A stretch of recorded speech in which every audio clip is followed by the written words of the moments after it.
Twelfth physics differentiation portion हमारा चल रहा था। आज इसका एंड करेंगे, खत्म होगा डिफरेंशिएशन।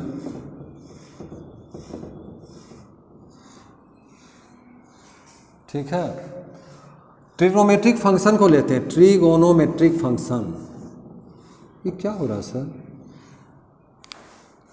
स्टॉप कीजिए। गोनो, ठीक है सर।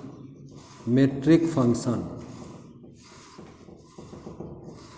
ट्रिगोनोमेट्रिक फंक्शन में हम लोग डिफरेंशिएशन को एक्सरसाइज करेंगे। D upon D X of sine X, ये जो साइन एक्स होगा इसका फॉर्मूला होगा कॉस एक्स। ठीक है, कुल मिलाकर कितने ट्रिगोनोमेट्रिक फंक्शन है? 6। दूसरा देखते हैं, D upon D X of cos X, इसका होता है माइनस साइन एक्स। ठीक है जी। Next, D upon D X of tan X is equal to sec square X. और जो टेन लिए तो कॉट ही बगल में ले लेते हैं, तो D upon D X of cot X का होता है minus cosec square X. D differentiation of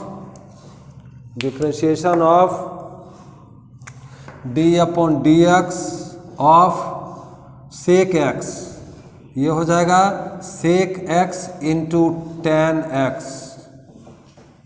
D upon D X of cosec X, cosec X का होता है minus cosec X into cot X. ये कुल मिलाकर मेरे जो टोटल फंक्शन हैं 1 2 3 4 5 6, these are the 6 trigonometric function जिसका हमको ज़रूरत पड़ेगा जब हम लोग क्वेश्चन को सॉल्व करेंगे। अभी मैं क्वेश्चन लूँगा। Plus in addition to that there are some algebraic function. D, ओ पहले से ये था, ये परेशानी है। D upon D X of E to the power X, इसको आगे तुम लोग मैथ में पढ़ेगा, अभी स्टार्टिंग क्लास है, नहीं मालूम ई टू दी, इसका वी वैल्यू होगा ई एक्स ही। D by D X of log X, log X का होता है 1 अपॉन एक्स। इतना हम लोगों को कम से कम जानना ज़रूरी है, इसको नोट कीजिएगा। ठीक है, और इसके बाद मैं एक छोटा सा न्यूमेरिकल लूँगा, तब हम देखेंगे कि इसका एप्लीकेशन फिजिक्स में हम लोग कैसे करते हैं। पूरा का पूरा मैथमेटिकल पोर्शन है, लेकिन हम लोग इसको फिजिक्स में यूटिलाइज करेंगे, कि एप्लीकेशन लेंगे। Right, please note down it. ये जो क्वेश्चन आपको बोर्ड पर दिख रहा है, for a particle executing SHM. अभी एसएचएम के बारे में बहुत कुछ जानना जरूरी नहीं है, क्योंकि हम लोग केवल डिफरेंशिएशन पोर्शन को कैसे अप्लाई करते हैं ये देखना चाहते हैं। The displacement from the mean position is given by, actually the equation जो मेरे पास है वो सिंपल है कि y is equal to a sine omega t plus phi. ये इक्वेशन आपको दिया हुआ है, इसी में हमको समझना है। y डिस्प्लेसमेंट, सर ए क्या है? ए एम्पलीट्यूड है, नहीं जानते आप, कोई दिक्कत नहीं है। फिलहाल इस क्वेश्चन में इसने क्या रखा है? कांस्टेंट है। ए कांस्टेंट है, also omega is constant and phi is constant. Phi phase या इपोक बोलते हैं, जो आप आगे जब क्लास में जाएंगे then you will come to know. तो चलिए जरा सा हम लोग इसको देखते हैं। हमको चाहिए क्या? We have to calculate velocity निकालना है। वेलोसिटी के लिए फॉर्मूला आपको बताए थे कि v is equal to D Y upon D X. यहाँ पर वेलोसिटी है तो y है तो t रेस्पेक्ट टू टाइम। इसको हम लोग डिफ्रेंशिएट करेंगे विथ रेस्पेक्ट टू टाइम। अब जरा सा देखिए यहाँ पे क्या होगा, d upon D T, y for y I have to put a sine omega t plus phi. ठीक है, omega t plus phi. Next you see here a is constant, so keep it out. आपको formula number 2 में बताया था, इसको हम लोग बाहर करेंगे तो ये क्या हो जाएगा? a D upon D T of sine omega T plus five. Is it very clear to you, all of you? Very simple. Just because A is constant, so I kept it out. Now, D of sin omega t plus phi. Here also require D of omega t plus phi. आपको याद होगा एक ratio formula बताए थे, multiplied by D of omega T plus five upon D T. ये फिर वही पहले का इक्वेशन आएगा, लेकिन अब हम लोग इसको डिफ्रेंशिएट कर सकते हैं क्योंकि थीटा की जगह पूरा पोर्शन है। आपको मालूम है D sine theta by D theta का होता है कॉस थीटा। तो ये मेरा हो जाएगा, क्या होगा, A cos omega T plus five.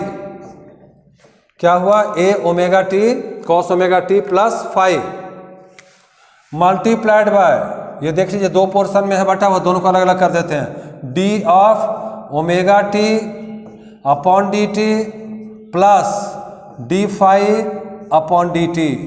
इसको हम लोग एक में साइड में रखते हैं। एक चीज तो आपको साफ नजर आ रहा होगा, D five by D T constant है, वैल्यू क्या होगा इसका, जीरो। ये जीरो होगा ये पूरा। यहाँ पर omega is constant because in the question it is given A omega five is constant. जब ओमेगा कांस्टेंट है तो हम ओमेगा को बाहर कर सकते हैं, फिर D T by D T one हो जाएगा। चलिए आगे बढ़ते हैं। ये हमारा हुआ A cos omega T plus five, right. यहाँ पर ओमेगा जब बाहर करेंगे तो omega D T upon D T. Sir ये क्या हुआ, जीरो, अभी हम बता ही चुके हैं। यहाँ पर आगे बढ़ेंगे, ये आ जाएगा ओमेगा इस साइड आएगा, तो हम लोग लिख सकते हैं omega A cos omega T plus five. किस चीज़ का वैल्यू आया, वेलोसिटी। यही मेरा एक्सप्रेशन है वेलोसिटी का, इसको नोट कीजिए। अभी आपने देखा हमने क्या कैलकुलेट किया, velocity. Velocity is equal to omega A cos omega T plus five. अब हमको कैलकुलेट करना है एक्सेलरेशन। सो बी जो पोर्शन है वो क्या कर रहा है, एक्सेलरेशन निकालिए। तो एक्सेलरेशन का फॉर्मूला आपको मालूम है, अब तक आप इस बात से you are quite aware that acceleration is equal to D V upon D T. इसी को तो एक्सेलरेशन कहते हैं, rate of change of velocity, ठीक है। This is called acceleration. और अब इसमें हम लोग इसको डिफ्रेंशिएट करेंगे, डी बाई डी टी भी आपके पास मालूम है क्या है, ये omega A cos omega T plus five. देखिएगा बड़ा इंटरेस्टिंग क्वेश्चन, ये एग्जाम में पूछता है, कॉम्पिटिटिव एग्जाम में भी ये क्वेश्चन बराबर नजर आता है। नेक्स्ट ओमेगा ए कांस्टेंट है, क्वेश्चन फिर देखिए ओमेगा ए फाइव कांस्टेंट, हमने निकाला इसको बाहर, ओमेगा ए ये बाहर आ गया, अंदर में क्या बचा, D upon D T of cos omega T plus five, ये पोर्शन है। Next this is equal to omega A D of cos omega T plus five. अभी आपको एक एक्सरसाइज पहले करवाए, क्या करेंगे यहाँ पर, डी इसी का टर्म लेंगे, तो ये हो जाएगा D omega T plus five, और फिर इसी को मल्टीप्लाई करेंगे, D of omega T plus five upon D T. Next step is equal to omega A, ये मालूम है आपको, D of cos theta by theta, cos theta का होता है मल्टीप्लाई माइनस साइन थीटा, ये हो जाएगा complete sign omega T plus five. ये पोर्शन हमारा कंप्लीट हुआ। अब यहाँ पहुँचते हैं मल्टीप्लाई, अभी आपको बताए थे, फिर गौर कीजिए, ये क्या हो जाएगा, अब बार बार लिखना जरूरी नहीं है, D five by D T, this is a constant so this becomes zero, ये जीरो होगा, ओमेगा बाहर आएगा, ये आ जाएगा ओमेगा मल्टीप्लाइड बाय वन। अब क्या करेंगे आप, कुछ नहीं, ओमेगा यहाँ है, ओमेगा यहाँ है, माइनस साइन आपका यहाँ पर है, माइनस के साथ लिखिए, तो अब लिखेंगे हम लोग minus omega square A, omega square A sine omega T plus five. ये दिख रहा है आपको। हमारा काम यहाँ पर एक्सेलरेशन का कंप्लीट हुआ, लेकिन अगर एक स्टेप आगे बढ़ें, क्योंकि इससे आगे एक पॉइंट है जो कंसेप्ट में पूछता है, वो कहता है कि you prove if the motion is SHM then acceleration is directly proportional to the negative of the displacement. तो जरा सा देखिए, a sin omega t plus five, ये जो टर्म है यहाँ से लेकर यहाँ तक, यहाँ देखिए a sin omega t plus five, यही तो है। इसका मतलब ये हुआ कि हम लोग एक्सेलरेशन इज इक्वल टू लिख सकते हैं माइनस ओमेगा स्क्वायर वाई। एक चीज़ और हम लोग आगे बढ़ते हैं, यहाँ पर हो चुका डिफरेंशिएशन, लेकिन हम इसका कुछ और रिजल्ट को इससे हम लोग ऑक्यूपाई करते हैं। इसका ये मतलब है कि acceleration is directly proportional to omega is constant minus Y. इससे ये पता चलता है कि मोशन सिंपल हार्मोनिक है, जो आगे जाकर जब हम लोग SHM पढ़ेंगे तो इसी इक्वेशन को derive in the same pattern we will come to its solution. Okay, you note down please. This is most important question in differentiation chapter. Note कीजिए इसको।